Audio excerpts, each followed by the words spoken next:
Hello everyone! I thought I'd take a break from reviewing this week and address one of my most frequently asked questions, which is, what's with the owls?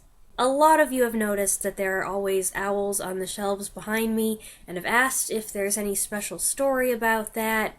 The short answer is no, not really. I just like owls. Over the years, as my family and friends have given me owl stuff, I've built up a little collection, and the bookshelves behind me are a natural spot for displaying them, both for my own enjoyment and to give you something to look at.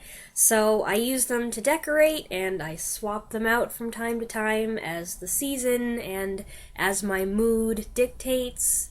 But there is actually a little more of a story than that, so I guess I'll tell you. I've liked owls since I was about 10 years old. That's when I was in 4th grade, which was my favorite year, and I had an awesome teacher who really knew how to make our education engaging. At least that's what I thought. I really liked her. She was my favorite teacher.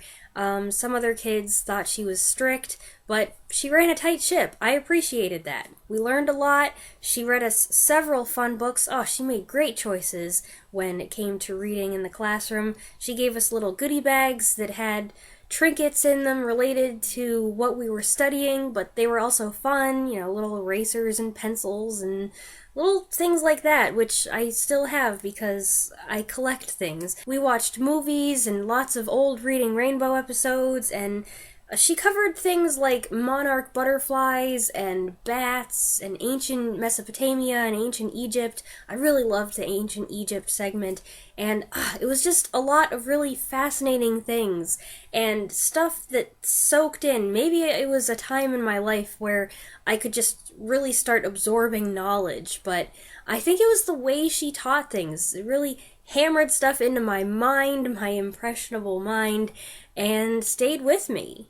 In addition to learning about butterflies and bats and whales, which doesn't quite fit in with the other categories, we spent a significant amount of time learning about birds in general and owls in particular, and that's when I found out how cool they are.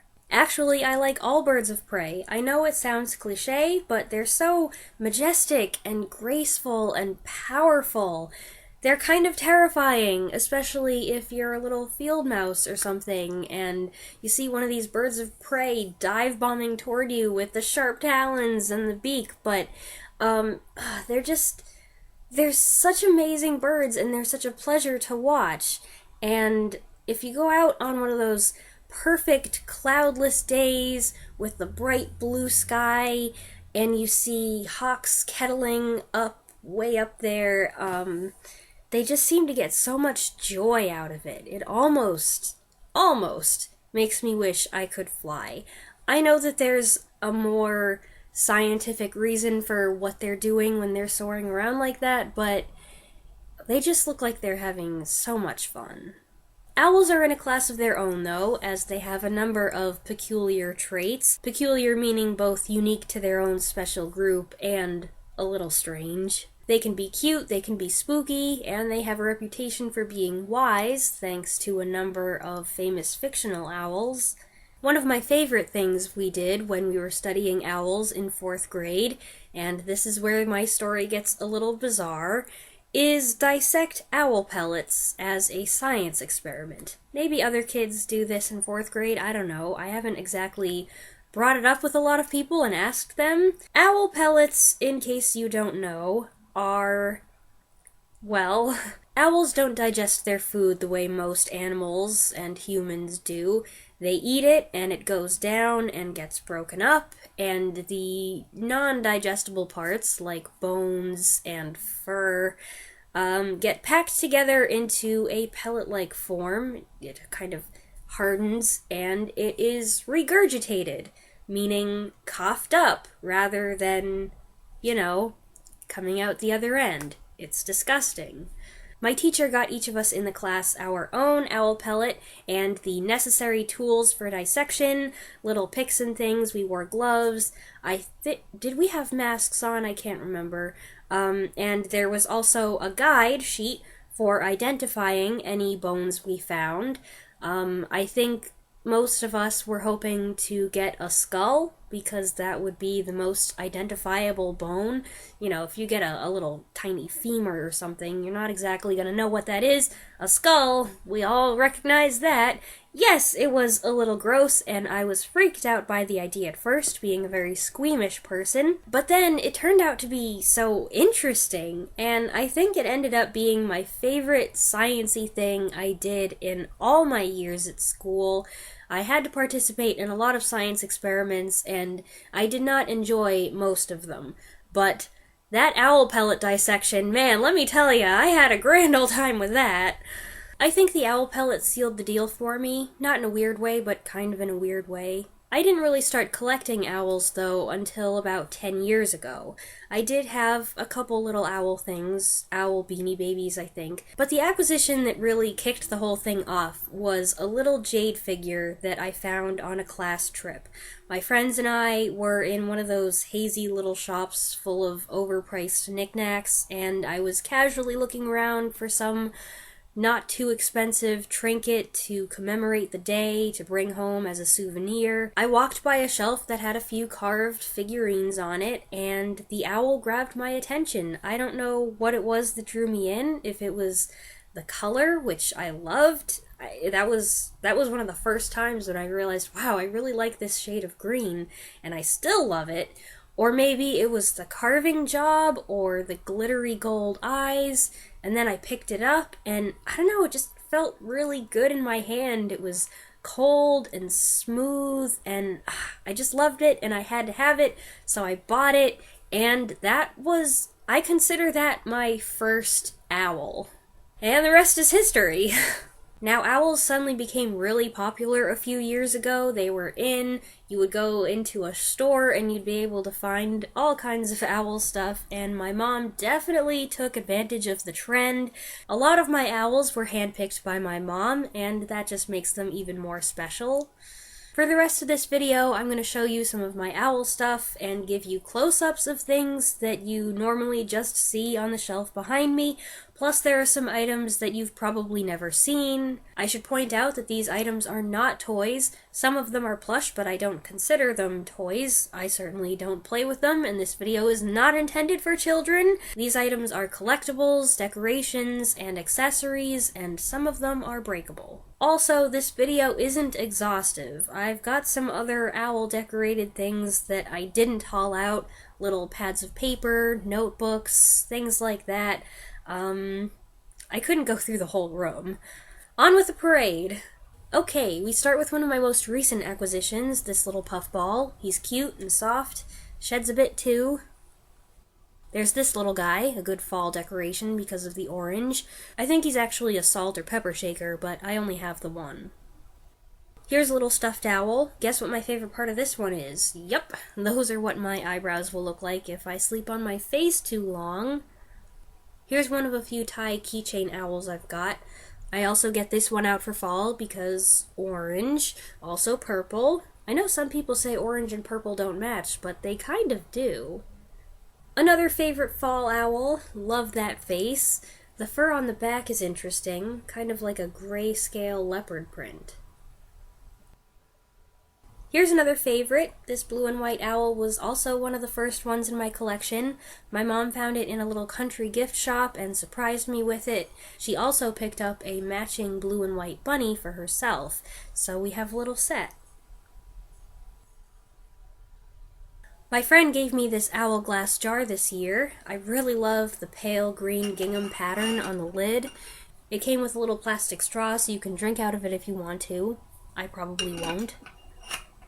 The same friend also gave me this adorable little owl thing. I love the color, love the size, love the design. It's got magnets on the back if you want to stick it on something magnetic. I don't have anything in here that I could do that with, but I just let it stand free and put my most used pens in it.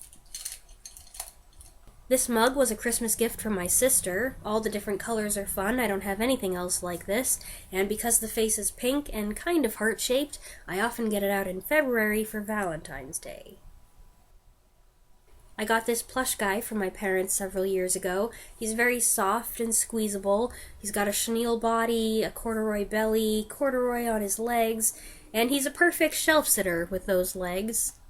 My mom got me this squishy beanbag pillow a while back. It's a super cool design, black background with all these colorful owls. I just haven't figured out a good place to put it yet. Another favorite. Oops, found a little fuzz stuck to my fingers from that first owl. I love everything about this one. The size, the roundish shape, the coloring's a nice rich brown. I love the way they did the overlapping wings in the back.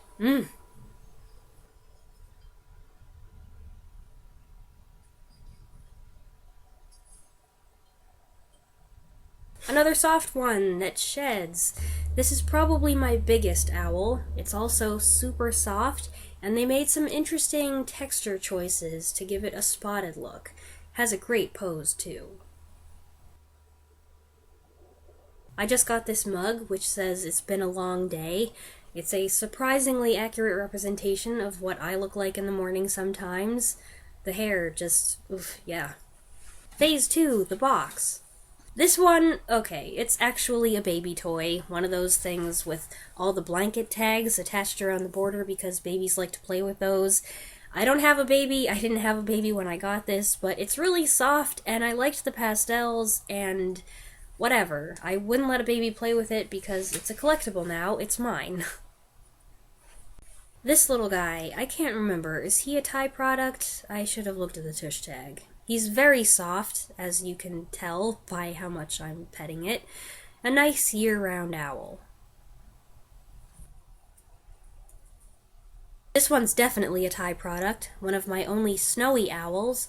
He actually seems more like an owlet in a way, doesn't he? Christmas! Look at this cutie in his festive red and green scarf. Ah, here are my salt and pepper shakers, another Christmas gift from my sister. Which one is supposed to be salt, which one pepper? I don't know. Not that it matters, I'm probably never going to fill them. Sorry about my wonky off-center filming, I used a totally different setup for this. Here are some of the various owl stickers my mom's gotten me over the years. Clearly, I've decided to hoard them rather than use them in anything. Owl tissues, and not my only pack.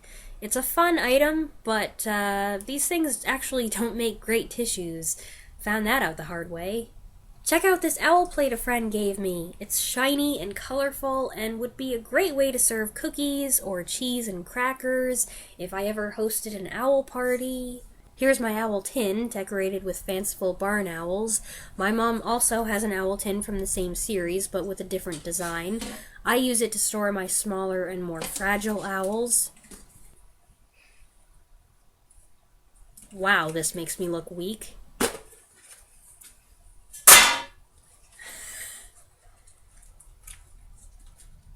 Inside we find this little party favor cup, this little owl full of lip balm, which you'll see if I ever get it open.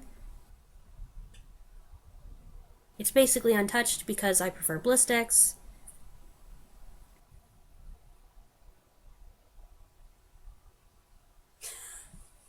This little guy, he has a slot in his head so you can stick a sign in there if you want.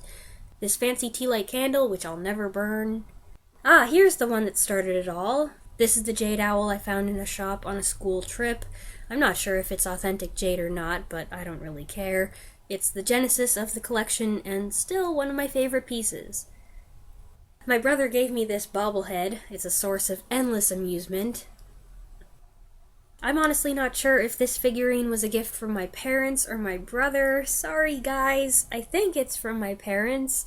Either way, I love it. It's got a classic barn owl look, beautifully done with a hint of sparkle, and then the head pops back. Surprise! You can put a little treasure inside there if you want. Very clever. Here's another older one you don't see too often. I love the design, even if I don't know how to describe how it was made. I don't know if this is a blown glass kind of deal. This tigerish owl stands on a mirrored base and has nice golden accents. It's a little small for my bookcase, it disappears, but it's definitely one of my favorites. Here's another one my mom found and sent me. He's a weighty little owl. I love the green, no kidding. Love that surprised look on his face. This one, I think my brother gave to me. I'm not sure. I should have put a label on it. I get the two little owl boxes confused. I love the paint job here, and the gloss, and the pose, and then you open it,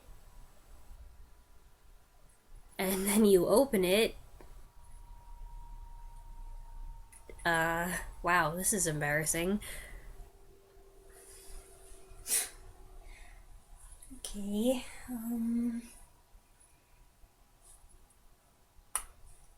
Finally! Inside, it came with this little miniature owl, which is so cute. A friend of mine gave me this lovely little owl trinket. He looks so content, doesn't he? And on the back it says, "Give a hoot." More small plush owls, including this finger puppet, also from my brother. This blue and purple owl keychain. Don't those eyes look enormous? This slightly more natural looking owl keychain. And this little guy, which I think is actually an ornament. I love the detail on this one. I also have some socks.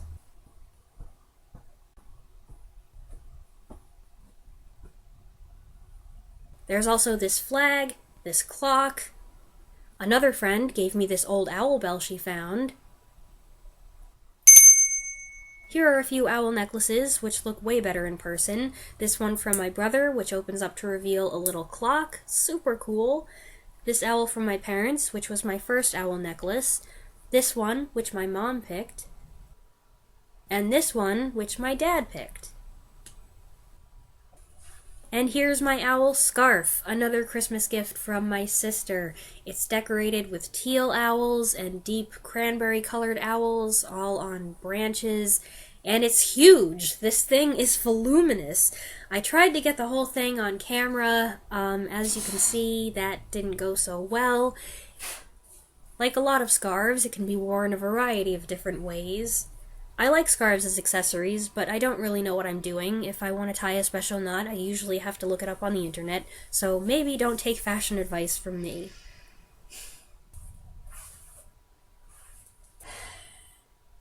Ta-da! Much better. My brother gave me this hat. We're into the Christmas decorations now. Here's another pair of socks. This Christmas owl with the dangly legs, doing a little Charlie Chaplin. My parents gave me this perfect owl Christmas mug a couple years ago. It's a great decoration. How many mugs is that? 3? And lastly, here are my owl ornaments. There's a common theme here, glitter and sparkle. My mom loves sparkly ornaments, and this one is just adorable. It's a bit heavy for my little tree, but that's okay. And finally, here's an ornament that my other sister gave me. Look at him, all bedazzled and sequined and looking super excited for Christmas. Okay, that's the bulk of it. I hope you enjoyed this video and that it answered your questions about my owl collection. Stay tuned for the What Else I Saw in November video coming out next week, and I will talk to you then. Thanks for watching.